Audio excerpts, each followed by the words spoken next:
definitely have an issue with, all right? I can understand that, and I did have an opportunity to browse. You did? I got Okay. them yesterday. I browsed through some of them. We did meet briefly yesterday as Thank well, you. so. All right, sir, you are John Jones? Yes, ma'am. And Mr. Jones is charged in cause number 25 DCCR 0523 with the offense of murder. And Mr. May. And in cause number 24 DCCR 2431 with the offense of unauthorized use of a vehicle. Mr. Wilkerson has filed a motion just in the murder case, correct? Correct. That I reduce the bond. Yes, Your Honor. Which I believe is set at 800, if I remember. Let me pull it up so we make sure. Let's see.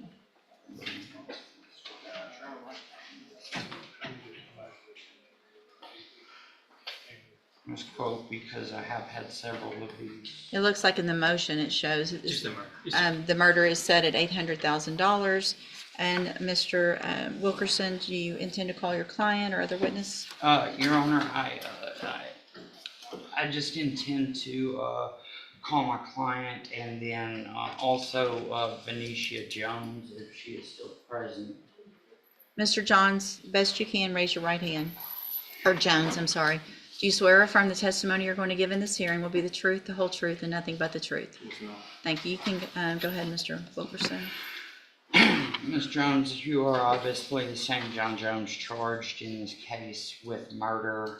You also have a companion case in which you are charged in a separate offense with unauthorized use of a motor vehicle. Is that correct? Yes, sir. And how long have you been incarcerated? About 4 months. And during that time, has that time, you had the murder charges pending during the entirety of that time, is that correct? Yes, sir. Now, the person who actually pulled the trigger with regard to this offense has pled guilty and been sentenced, is that correct? Yes, sir. And that was to 30 years, is that correct? Yes, sir. And he was on parole at that time, correct? Yes, sir. And until previously, at least as of the 24th of July, you had been offered 35, correct? Yes, sir. All right. Now, during the time that you have been incarcerated, you have had some run-ins with staff with behavioral issues. And obviously, if the court is going to consider lowering your bond and how you would be able to behave or would behave in the community at large, were she to grant a reduction in your bond, there are some concerns. And so I would like to give you the opportunity to speak to those concerns, and I would encourage you to emphasize conditions that the court might be able to impose that you would be ready and willing to follow that might curb some of those concerns for the court while this case remains pending. Yes, sir. Go ahead. Let me say, while the write-up thing was going on and going around, I didn't have my proper medications, but I was supposed to be seeing a psych nurse to take my proper medications. And I feel like if you was to give me a bond reduction and I was to get those recommendations and I was to make bond, I'll follow the rules because I take my medications now, which are for my anxiety, depression, and things of those nature. So I feel like a bond reduction is necessary, but you know. So you have your medications now? No, but I should have them by the 21st. So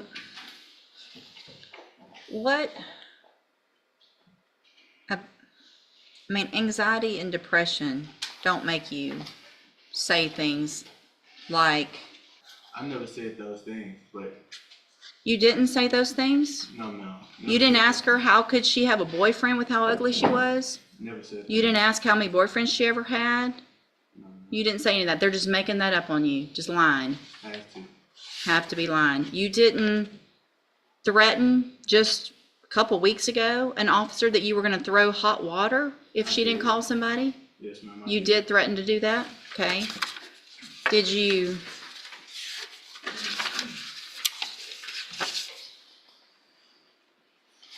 Did you say at one point when y'all were getting in trouble that what it had to do with somebody giving a Bible back to another person, and you inserted yourself in something that wasn't about you, and you said, that's what's wrong with y'all officers. Y'all think we on y'all time, and I'm not. So you don't think you're on their time when you're in jail? I never said that. You didn't? They made that up too? What I said was, respect is given both ways. That was my exact words. Respect is given both ways. And so you think you deserve respect with how you're acting. I got pages of incident reports, and it's pages only starting in June. We're talking about pages over just the last 2 months. Fighting. You've been in at least 2 or 3 fights, right? Yes, ma'am. Yeah. Mr. Coleman? Your Honor, I have just a couple questions. Mr. Jones, what did you do with the weapon after Lenny Nixon was shot? I gave it back to Green. And when did you and Green decide to rob Lenny Nixon? Objection, Your Honor. These questions obviously go to the guilt innocence aspect of I this. think you opened that door when you asked him about the shooting and who the shooter was. And the co-defendant. When did the two of you decide to rob Lenny Nixon? We never decided to rob him. So if Green said you decided to rob him before he was shot, he would be lying? I mean, Yes or no? Yes or no, Mr. yes. Okay. They were lying. You knew the police were looking for you after Mr. Nixon had been shot, but nevertheless, you didn't turn yourself in, correct? I didn't know. So Okay. after the fact, the next day. When Lenny Nixon was murdered as part of this robbery scheme with you and Green, you were already under or on bail for UUMV, 2 cases of UUMV, and also a burglary of a habitation, correct? No, sir. Never bailed out. You were charged with those offenses, correct? Yes, sir. You Great also- accusations. All right. You were also previously arrested for assault on a public servant, correct? Yes, sir. Criminal trespass. Yes. Evading arrest. Another evading arrest with a motor vehicle. That's all included in your criminal history, correct? Yes, sir. Who is Venetia Jones to you? I'm what? All right, pass witnesses. Thank you. Go ahead, Mr. Wilkerson. Yes, Your Honor, we gotta circle back over some of those. Just to be clear, Mr. Trevor, not Trevor, okay, Nixon was the gentleman who was shot, correct? Yes, sir. And you were staying at Nixon's house when Trevor Green came there, is that accurate? Yes, sir. And in fact, and Trevor Green initially told officers that you had discharged the weapon that had killed Nixon, correct? Yes, sir. However, even he corrected that statement ultimately and admitted that it was he who had the weapon, correct? Yes, sir. And on that evening, he took your phone, correct? Yes, sir. And he provided you the firearm that had belonged to Nixon, correct? Yes, sir. Now, you were asked about an agreement to rob Nixon of a firearm, and whether or not an agreement was ever reached. At what point, or at any point, and if so, how did you learn of Mr. Green's intent of removing or taking a firearm that had been in Nixon's possession? It was about that morning. Well, I'm gonna say around that night. 1, 2 o'clock. What do you, and you say around that night, 1, 2 o'clock, what is it exactly that you were told at that time? Nixon keep pointing the gun in our face. Let's just take it. And how did you respond? Leave me out of it. I don't want no parts. And so, just very briefly, you yourself, Trevor Green and Nixon, had the three of you grown up together? Yes, sir. We all went to the same school at one point in time. Now, Trevor Green had just been released from prison, is that correct? Yes, sir. And is it the case that Trevor Green was actually coming into town to spend time with yourself and with Nixon? And Trevor Green, when he came into town, he was with his girlfriend, is that accurate? Okay. Okay, we're not gonna try the whole case. I gave you some leeway, I gave him some leeway. I'm not gonna listen. I understand there's obviously some differences in opinion as to what happened and who's culpable. So that's all gonna be for a jury or for you guys to work out. For just a couple more in a totally different direction, Your Honor? Totally different direction. All right. Now, you said you were getting your medications on the 21st. What medications are you speaking of? I'm supposed to be taking trazodone, hydroxyzine, Verzocin, and they're supposed to be giving me another type of med for me hearing and seeing things. So, while you have been incarcerated at Jefferson County Correctional Facility, the psychiatric or psychological staff provided by contract have made a determination that you actually have audio or visual hallucinations? Yes, sir. Okay. Your Honor, as a result of that, we will need to request... Just file the appropriate motion. Yes, Your Honor. I'll pass the witness. I have no further questions, Judge. All right. And you said you had another witness. Can you proffer what that witness would be testifying to for me?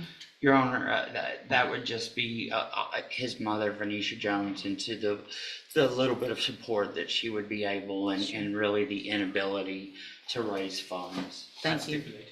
Okay, thank you, and I'm glad she's here. Thank you. Where is she? Thank you for being here, ma'am. Okay, anything else? Just a really brief argument. Go ahead, sir. Yeah, I filed it, I put that argument, I made clear in the state's reply to the defense counsel's motion to reduce the bond, so I'm not gonna belabor it. I just hit the high points, Judge. If the court is so inclined, the state constitution, the Texas Constitution allows you to hold this defendant without bond because he committed a felony while on bail for a felony, Judge. I've cited the case law, I've attached it to my reply. I don't see that reply on this case. It would have been filed on August the 6th of this year. I see a couple of things. I see an order. Oh, never mind. It's right here. Yeah. Sorry.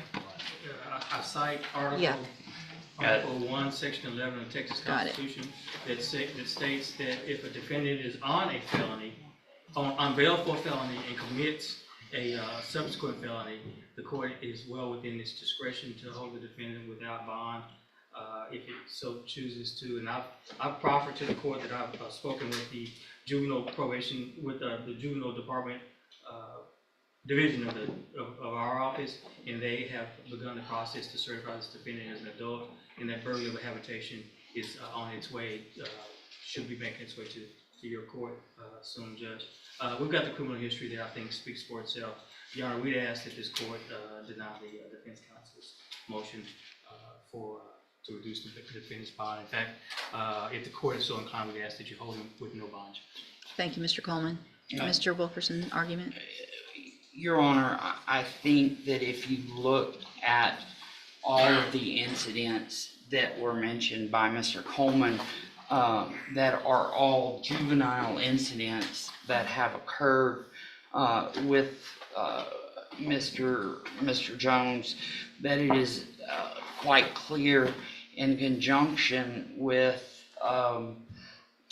some of the things that have also been mentioned, and also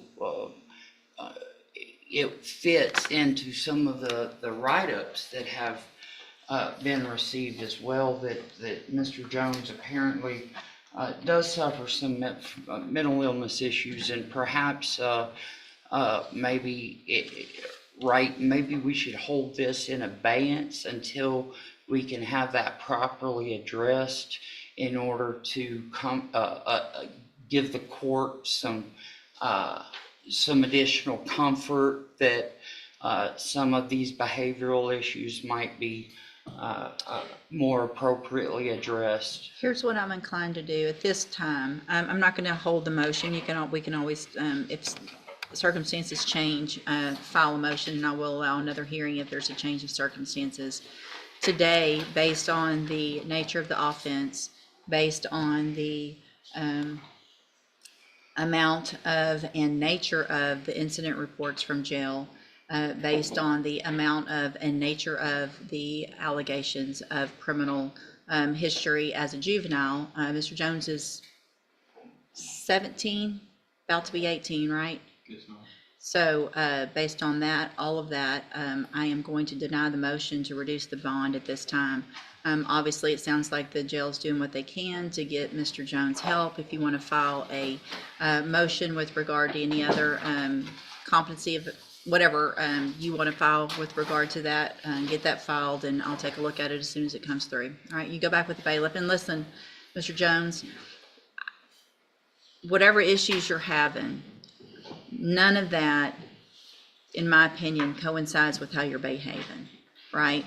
So you need to make an adjustment of what you're doing in jail. And if you don't, then Mr. Wilkerson's not going to have any argument whatsoever for me to reduce your bond later or anything like that. So I've probably talked to just about everybody in that dorm, I think, in the last couple weeks about this behavior. Y'all can all continue to act like you're acting, and y'all can all sit there and wait for your cases and then go to prison or whatever happens. Or somebody can step up and say, I'm not going to act like that. I'm going to get up when I'm supposed to. I'm going to follow the rules. I'm not going to fight. I'm not going to call names. I'm not going to, all those things. It's not that hard. Just follow the rules. You may not like them. Follow them. And if you can't, then stay in there and keep doing it. Does that make sense? Yes, ma'am. All right, go back with the bailiff. If it will cut down the time. Sure. And witnesses in this case. Sir, are you Larry Fletcher? Yes, ma'am. And so, Mr. Fletcher is on probation and cause number 21-37809 for the offense of possession of a controlled substance, a second-degree felony. That probation is from October of 2021. It was a 5-year deferred probation. And then it looks like we have two new offenses that have been indicted in cause number 25, DCCR 0838, an aggravated assault with a deadly weapon, and 25 DCCR 0839, a manslaughter charge. Mr. Wilkerson has filed a motion asking that I set a bond in the motion to revoke case. Yes, Is there, Mr. Fletcher. hold on, is there any motions in the other two, or we're just talking about the, I believe the state filed a motion seeking to actually increase the defendant's bond. in which Your case? Your Honor, I filed in both cases. In the MQRP, we filed a reply to the defense counsel's motion to set a bond. And then in the other two cases, the state, the aggravated assault and the manslaughter case, the state has filed motions to increase those. Let me get that all pulled up real quick and then we'll get started. Hold on.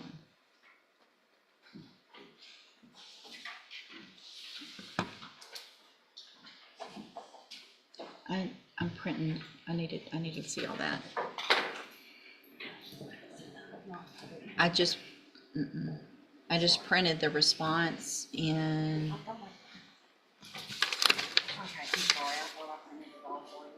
It's okay. We'll get it.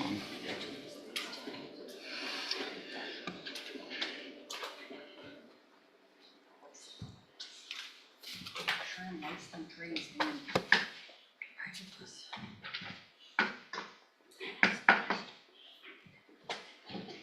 It's all your fault. that's all my fault. It always is. In my mind, I'm used to taking. in my mind, it's always my fault.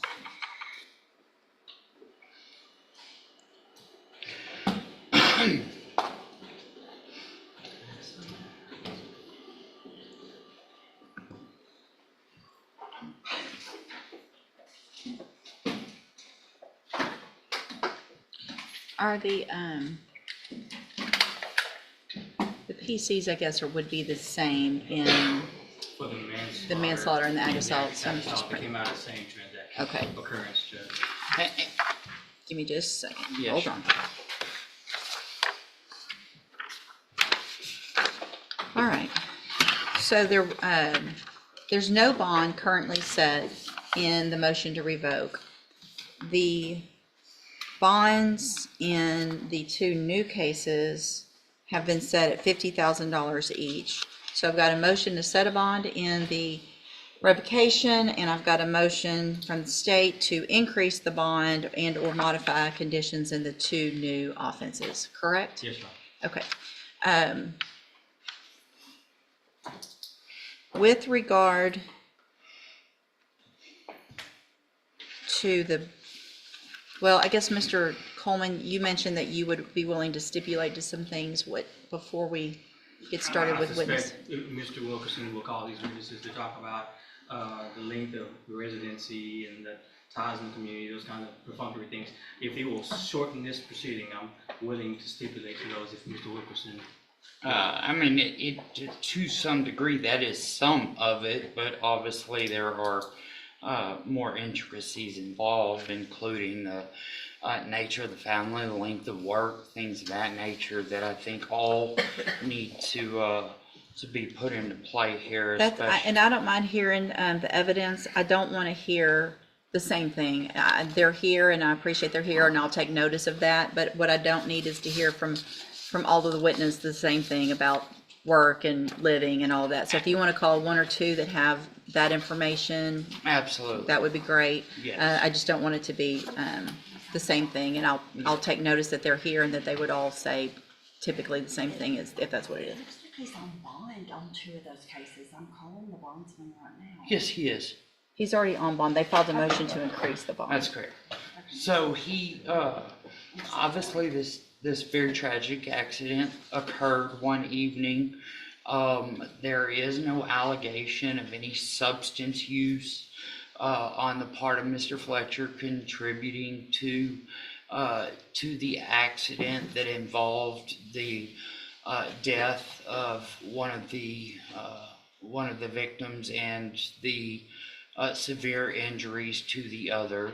There is some, I guess the state's theory seems to be on the manslaughter, that he was reckless in his driving on that evening, thereby causing the death of another in the course of that reckless behavior while driving, which then makes it a stretch when the state then moves on to an aggravated assault charge for the second occupant of the vehicle, because of course if there were the intent and knowing element present there of course would have been a murder charge associated with the death of the first occupant of the vehicle. We are not debating obviously the tragedy of this incident, Your Honor. Mr. Fletcher on the night in question was actually responding to a work call. That is the reason that he was out on this particular evening. It was not after curfew, it was work related. He works for Ryder, the truck company, Judge. He's a mechanic. And as the court's aware, several years ago, Mr. Fletcher had an issue with substance abuse. Unfortunately, that's an issue that affects far too many people in the community, our loved ones, or sometimes ourselves, our family members, parents, sons, brothers, sisters, children. But Mr. Fletcher has been serving his probation faithfully. He has been supporting his defendants, Your Honor. He is engaged to be married. He has custody of his biological 2 children, and then also takes care of the 2 current children of his fiance, and is now welcoming a 3rd child. They are expecting that child. Mr. Fletcher has employment to return to, Your Honor, in terms of while these matters play out in the judicial system. Obviously, there are, the state seems to highlight Mr. Fletcher's driving record as a reason to change or deny bond in conjunction with the possession charge, which he is entitled to bond on. With regard to the driving record, I would simply say if that driving record, that, by the way, I have not seen certainly a certified copy of any driving record of Mr. Fletcher, but I have no reason to doubt Mr. Coleman's representations regarding that. There are certainly rules that the court could fashion. Obviously, Mr. Fletcher has a large family here supporting him, who have also been very supportive of the Thomas family since this tragedy. The allegation has to do in terms of Mr. Fletcher's fault in that death and that aggravated assault, which seems like a mighty jump in mens rea there, Your Honor, seems to be that he was traveling at such an excessive rate of speed on the night that when the person who disregarded the traffic safety device and entered a lane, failing to yield right away, Mr. Fletcher then did not have sufficient time to react and stop the vehicle because of his rate of speed. Obviously, we haven't had an opportunity to have our own investigators take a look at any of that evidence to be able to argue it at this point in the case, Judge.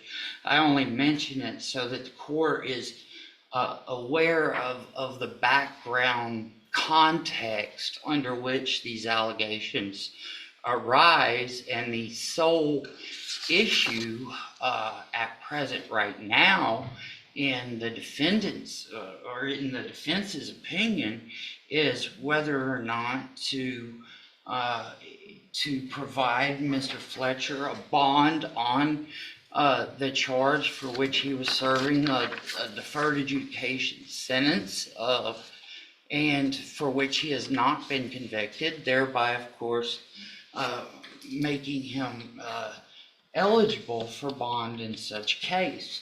Obviously, Judge, the law has changed in a number of ways, and if this were a case where Mr. Fletcher were some violent person, prone to violent outbursts, aggravated assaults, as the state alleges one of these was, although I just don't understand how you... I'm not going to get into the legal, I mean, they filed what they filed, that'll be a question for later, so.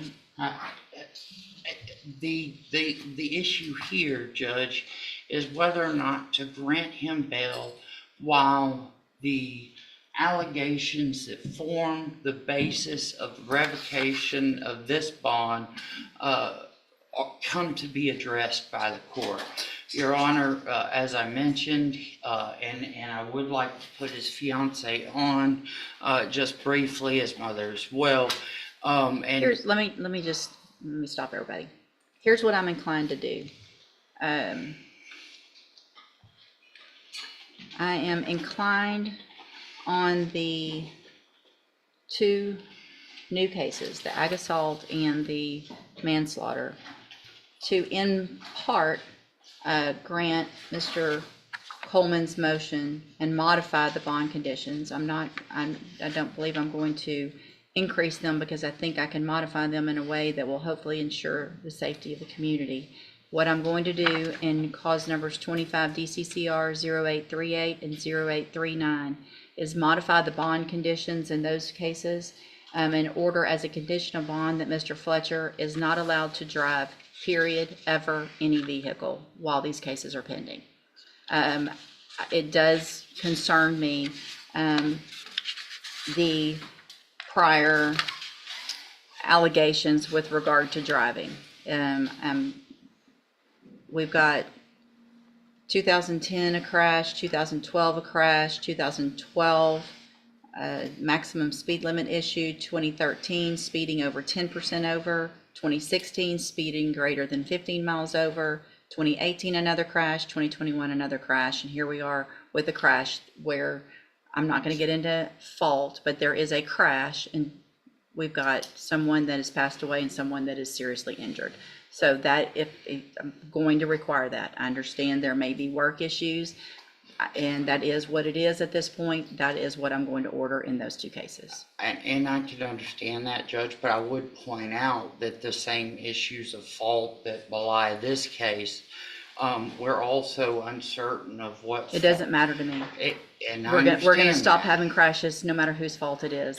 When there's a common factor and there's the same thing that continues to happen, I can't help but at least have some concern that there is at least some type of fault on some of those. You know, you don't get into that many crashes without something happening. Okay, so my job is twofold: keep everybody else safe in the community and to do what's right with regard to you and your rights as well. But I've got to keep everybody safe, and based on that history at this point, while the case is pending, unless something changes later with further order of the court, you are ordered not to drive. Okay. And so I think just by the nature of obviously that order, I'm probably inclined to grant the motion to set a bond in the probation case. And so I am at this time going to set the bond in cause number 21-37809. I'm going to grant the motion to set a bond. I'm going to set the bond in that case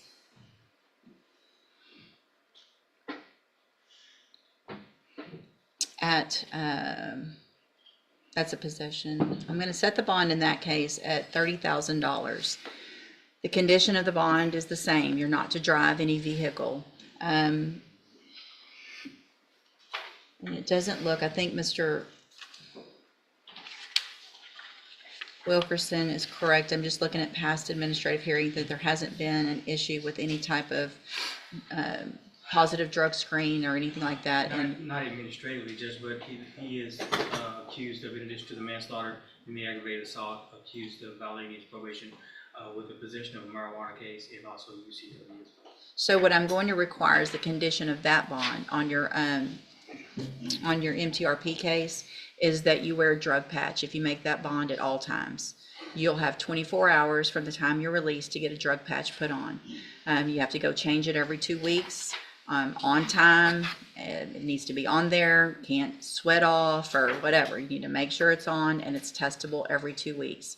Obviously, if there is a positive drug screen for anything in your system, it's a violation of all of your bonds, and you'll be right back into custody with Mr. Coleman probably telling me I told you so. So make sure you stay clean, make sure you get it changed when you're supposed to, and all of that kind of stuff. So that bond condition is the same on all three of the cases. All the bond conditions are the same on all of the cases. No driving and drug patch on all three cases. Anything else Just procedurally, Judge, ordinarily, we would defer with these types of charges, new charges, we would defer the MTRP, we'll wait on that and proceed on the new case, particularly with how serious these are. However, in this case, I just want the court to know that we would be looking to go forward on the MTRP first. Okay. For a number of reasons. So we're looking to amend that MTRP. We'd ask that it be set prior to a disposition in the new manslaughter or aggravated And you would be assault. intended on putting on evidence of those new offenses in that hearing? I would, For punishment, the punishment part of it is, to prove up the MTRP. we have other things that prove up the MTRP, particularly the possession of marijuana, also the UCW, but there very well may be some additional testimony about those circumstances surrounding So there, aggravated assault and manslaughter. there obviously appears to be some additional information, or maybe just because of the size of the cases, I haven't had an opportunity to review everything. Yeah, but so- there are some allegations that I'm hearing have not been at the forefront. So let's do this. Obviously, you need some time to get all that information. If there's going to be an amendment, if you'll please take care of that quickly, make sure anything that's alleged in that Mr. Wilkerson gets any discovery with regard to any new offenses or alleged offenses that you intend to put. That way you guys can both have all the information. Mr. Wilkerson can do what he needs to with that information, and we'll set it for an announcement. And then we'll kind of go from that announcement on where to go next with regard to either the new cases first or the motion first. All right, sound good? That's fine. All right, thank you. Y'all are excused. And thank y'all all for being here. I don't want anybody to think, I feel like we could cut it a little short and get that taken care of. All right, you go back with the bailiff. Thank you, Your Honor. Yes, sir. I know. All right, are you Deshaun Robertson? And this is cause number 25 DCCR 0914. Ms. Robertson is charged with aggravated assault with a deadly weapon. Mr. Wilkerson has filed a motion asking that I reduce Ms. Robertson's bond, currently set at $300,000. And Mr. Wilkerson, you may proceed. Yes, Your Honor, and in this case, just so the court's aware, there are several family members present Okay. who likewise could testify as to family support within the community, length of time in the community and community activities. What I would note, Your Honor, and what I would apprise the court is that even as of now, having received HIPAA releases from Ms. Robertson, we are in the process of receiving records from Spindletop and Fannin, Your Honor. We believe that condition can be fashioned, even if the court wanted to go so far in this case as home arrest. Your Honor, the truth is that because of some of Ms. Robertson's issues, she has had problems sustaining employment at times. I believe, if I'm not mistaken her, that she actually qualified for SSDI, but of course now that is stopped because she has been incarcerated, and she does have 2 children. One, I believe, is about to graduate. I have one that's just graduated. He's going to the service, and I have 2 that are in school, in high school still. And okay, so that was my misunderstanding then about the one that she was hoping to see graduate and obviously go off to the military academy. Your Honor, she does have, of course, the assistance of Miss Wynn, who is her mother, who is here, and also Miss Stewart, who is her aunt, is here, and then some of her children's here. Children are here, and even one of their significant others. Judge, this particular case, there are obviously some underlying issues. I think it just makes it a lot easier for us to be able to prepare this case and to undertake the evaluations and potential treatment necessary. with regard to the matter. I can understand, of course, the court's reluctance to lower the bond given the severity of the incident. But I would hope that even perhaps Mr. Nichols might be able to throw some considerations out there that might include things like house arrest or GPS only that might give the court some additional comfort in terms of safety to the community. So let me get some, where would you live if you made bond, Ms. Robertson? I have a house at 5555 Thames Drive with my kids. 5555 what? Thames, Thames Drive, Who lives at that house? me and my kids. Which kids specifically? I have That's okay. the 18, Okay.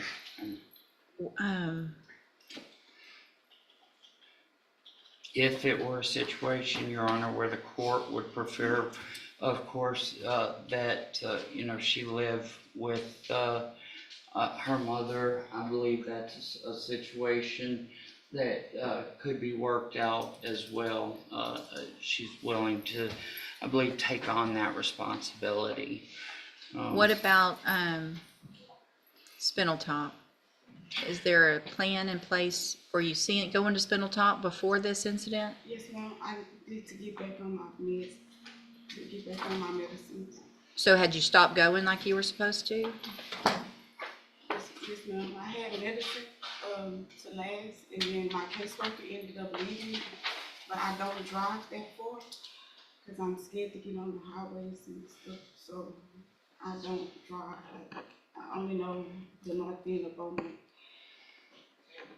So it's our understanding that there had been a lapse in treatment, Your Honor.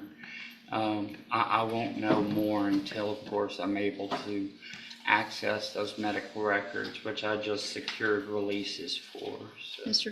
Mr. Nichols? Judge, my concern is the severity of this case. She hit a man, ran him over in the car, left him pinned there when she got out and fled. What is his status? He was in ICU. This case has only been indicted for 2 weeks, so I do not know his current health condition. I think he's been released from the hospital. I know he was able to give a statement to the police, and I will be in contact with him to see really where we're headed. Okay.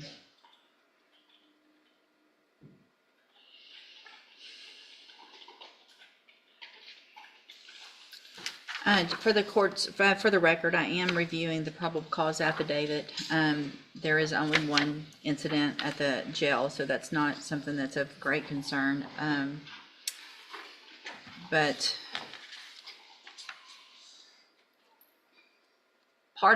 actually it is of concern.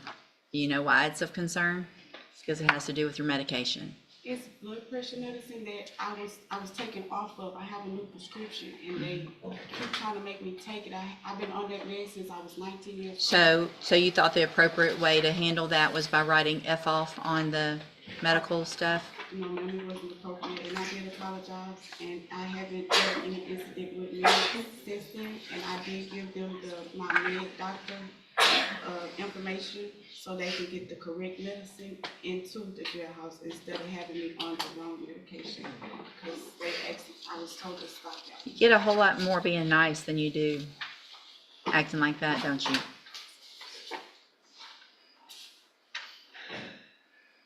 All right, so what I'm gonna do is grant the motion to reduce the bond. Going to reduce the bond to $100,000. A condition of that bond is that you are not allowed to drive any vehicle ever for any reason while this case is pending. Do you understand?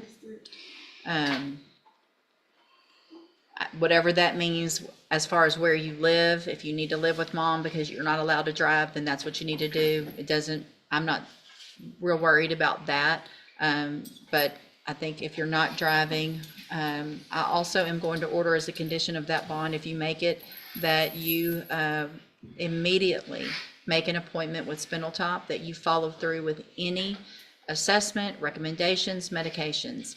If you're not doing that, and I want proof of that, so you have to get proof. I want to know when your appointments are. I want to know what the outcome is. You have to get all of that information to Mr. Wilkerson so he can get it to me. If I find out that you've missed an appointment, that you're not taking medication or whatever it is, then that bond's going right back up and you're going to be in custody where I know everybody's safe. Does that make sense? Mr. No Nichols? contact, staff premises. Obviously, no contact whatsoever in any way with Lyle Sanders. Lyle Sanders. You're not to go anywhere near 3215 Gulf Street at Tulane, wherever this happened. I don't know who lives by there or why you were there. Doesn't matter. You can't go around there. Do you understand? And this goes, don't send messages through anybody else. Nobody needs to be contacting him or his family or anything like that. Let all that go through your lawyers and they'll handle that. But don't send messages. It's not beneficial for her if y'all send messages or anything like that to him, okay? If you're caught doing that and I find out that anybody's tried to contact him on your behalf or you contact him in any way, bond goes up. Obviously, we have another big issue. Does that make sense?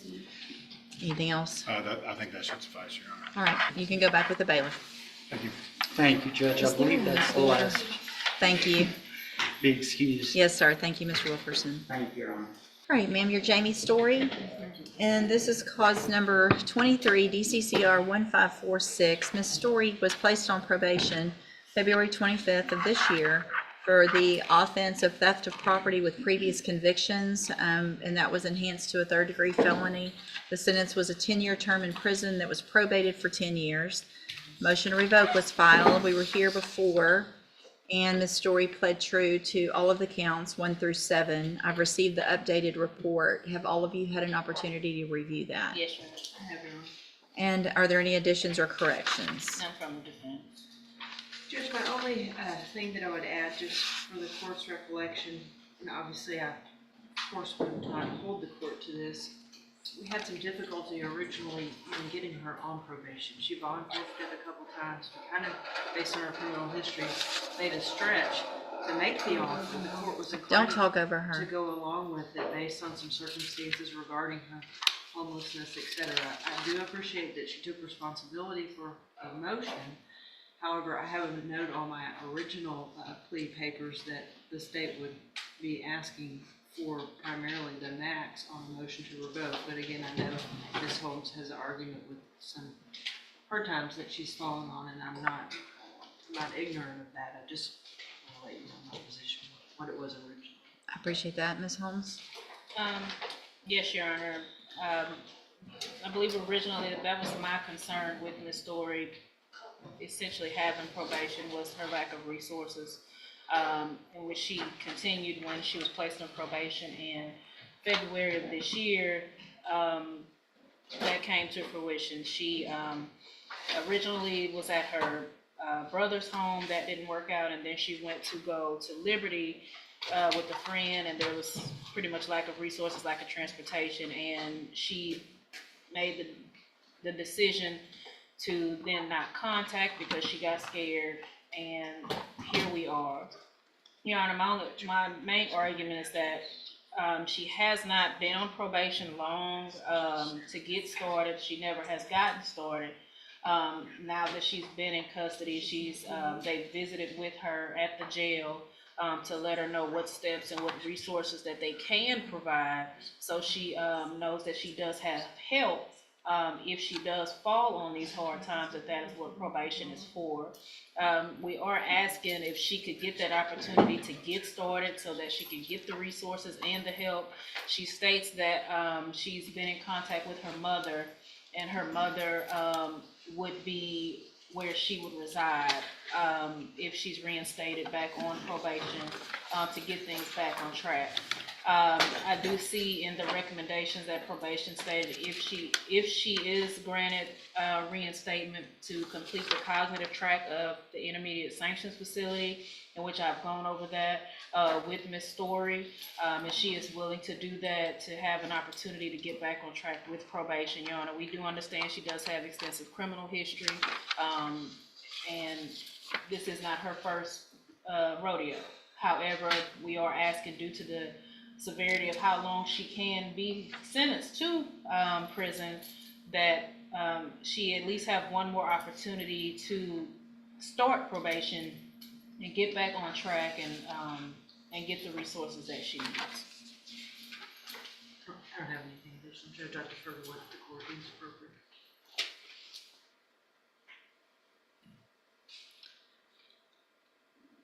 I mean, what's appropriate is for you to go to prison for 10 years, probably, with your history and the fact that you got this chance in the first place, right? I mean, probation has all the resources to help you, but they can't go find you and force you to take advantage of those resources. That's up to you. You've been on probation, you've been revoked on every probation you've been on. So the fact that we gave you a probation now and that I'm even considering leaving you on it is making me question my sanity, honestly.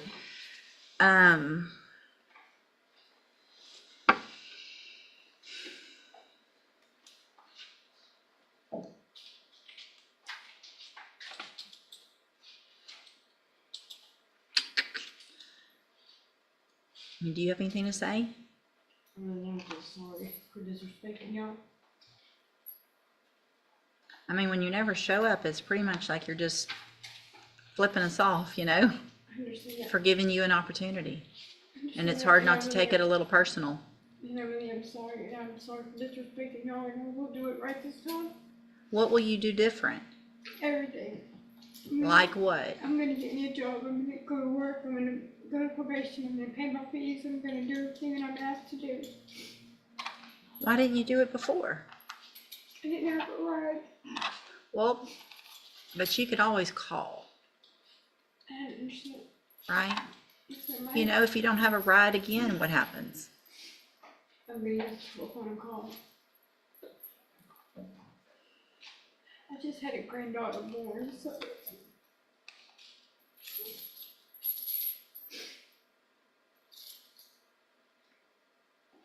All right, I'm going to do this.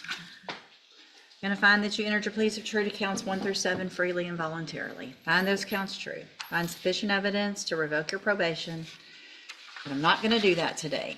I'm going to continue you on probation. I'm going to order you to enter and successfully complete the cognitive track of the ISF program. You will be on 0 tolerance. If I'm telling you, I mean, if you are back in here, I really am going to see all of this. I see everything every time. And there's not going to be negotiations. There's not going to be, let's give you less than the 10. You've agreed to 10 years already. If you violate, it's 10 years in prison, and you can see your grandbaby when she's 5, 6, or 7 when you parole out. All right, so that's what's at stake, is a 10-year sentence, not some lesser, maybe just 2 because you couldn't find a ride. You agreed to it, it's all yours if you violate. Does that make sense? Yes, ma'am. All right, go back with the bailiff. Good luck. Good morning. Are you Daniel Turner? Yes, And will your client waive the formal reading of the motion? He will, Judge. Mr. Turner, in clause number 22-41012, I have a motion to revoke your unadjudicated probation. Shows that you were placed on probation April 10th of 2023, and that was for the state jail felony offense of unauthorized use of a vehicle, and that was a 3-year deferred probation. Is that correct? Yes. The motion alleges in count 1 that you failed to comply with the orders of the McLennan County Probation Department by not making consistent payments towards your financial obligations. Is that true or not true? That's true. Count 2 alleges that you failed to provide verification of completing the theft prevention class. Is that true or not true? It's true. Count 3 alleges that you failed to report to the Jefferson County Probation Department by mail or reporting online for the months of May, August, September, October, November, and December of 2023. And then January, The whole year of 24. yes, the whole year of 2024, and then January, February, March, and April of 2025. Is that true or not true? I believe that's true. Okay. And Your Honor, if we could just skip to 6, I think in light of our agreement. Y'all wrote 1, 2, 3, and 4. I meant 6. You meant 6? Yes, Your Honor. Okay. Sorry. Mind if I make that No change? objection. No objection, Your Honor. And then the state's elected to go forward just with 1, 2, 3, and 6. Count 6 alleges that you failed to provide verification of attending and complying with all of the treatments through the Heart of Texas Behavioral Network. And is that true or not true? Did you enter your pleas of true to counts 1, 2, 3, and 6 freely and voluntarily? Yes, ma'am. And did you plead true to those counts because they're actually true? I have here on the computer some documents that have your signature on them that the state's marked as exhibit number 1. Before you signed these, did you go over them with Mr. Parker? Yes, ma'am. And do you fully understand them? Fortunately. And do you understand if I follow the agreement that you made with the district attorney, you'll be waiving or giving up any right to appeal? Yes, ma'am. State tenders number No 1. objection? It's admitted. Is there any evidence that Mr. Turner is not competent? Thank you, Your Honor. All right, sir, I'm going to find that you entered your pleas of true to counts 1, 2, 3, and 6 freely and voluntarily. Find those counts true, find sufficient evidence to find you guilty, and at this time find you guilty of unauthorized use of a vehicle. Sentence you in accordance with your agreement to a term of 1 year in the Jefferson County Jail under Section 1244 of the Penal Code. You will receive credit on that sentence for any time that you've been in custody that the law gives you the right to receive. I have handed you the trial court certification. That shows that this was an agreement that I followed, so you waived your right to appeal. I also handed you a written admonishment regarding your ineligibility to possess a firearm or ammunition. Because of the judgment entered against you, you're ineligible under Texas law to possess a firearm or ammunition. Possession of a firearm or ammunition could lead to charges against you.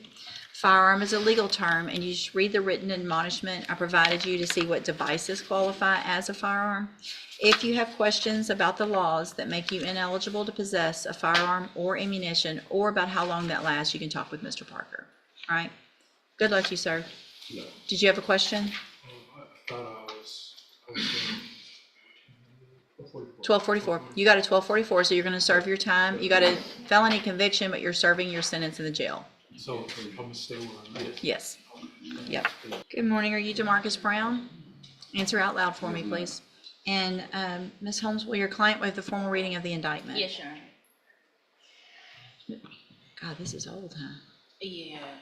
Mr. Brown, in cause number 21-37236, you're charged with a third-degree felony offense of evading arrest or detention with the use of a vehicle, and that's from January 21st of 2021. And how do you plead to that charge?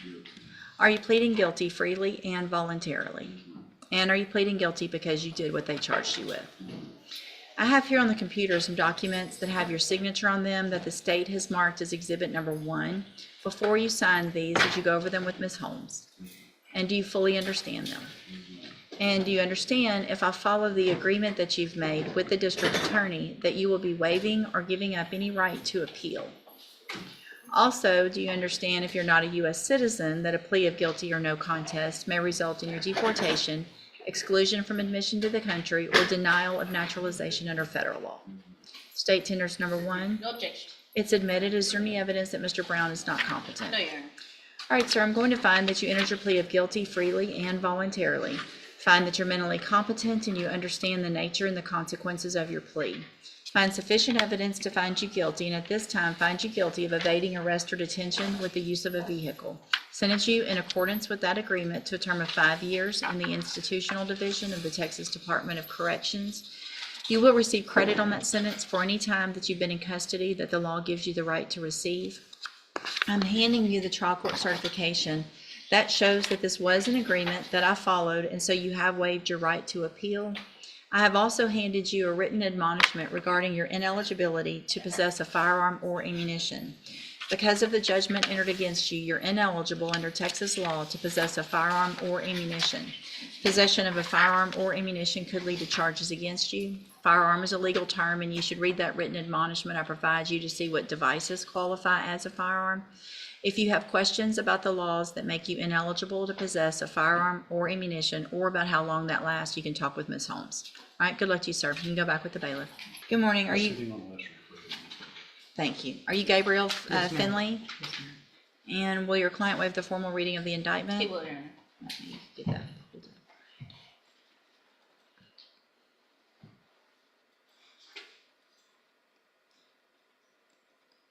He says, spindle top there here. Okay. Thank you.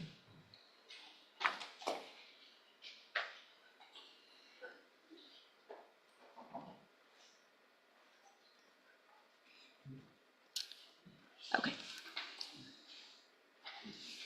And it is the Class A of just regular assault? You did terroristic threat. Terrorist threat. Okay, I'm just gonna write that on that front Okay. page. And and that is a lesser? I believe so, Judge.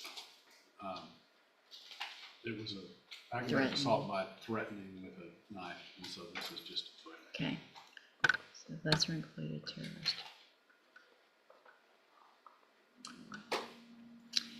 All right, Mr. Finley, in cause number 25, DCCR 0766, the state has elected to proceed on the lesser included offense of a Class A misdemeanor terroristic threat, and that's from June 11th of 2025. And how do you plead to that charge?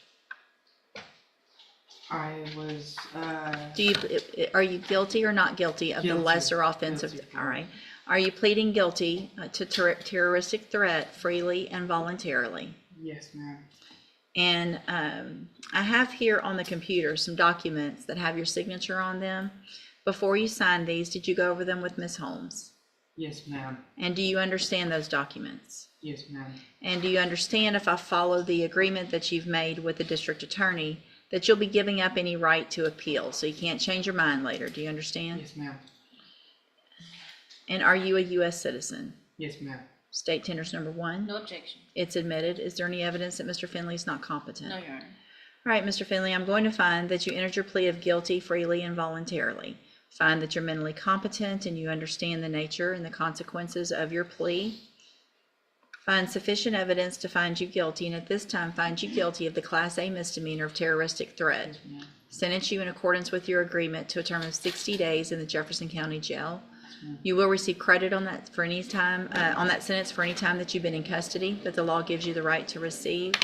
I'm going to hand you the trial court certification that shows this was an agreement that I followed, so you have waived your right to appeal. All right, good luck to you, sir. You can go back with the bailiff.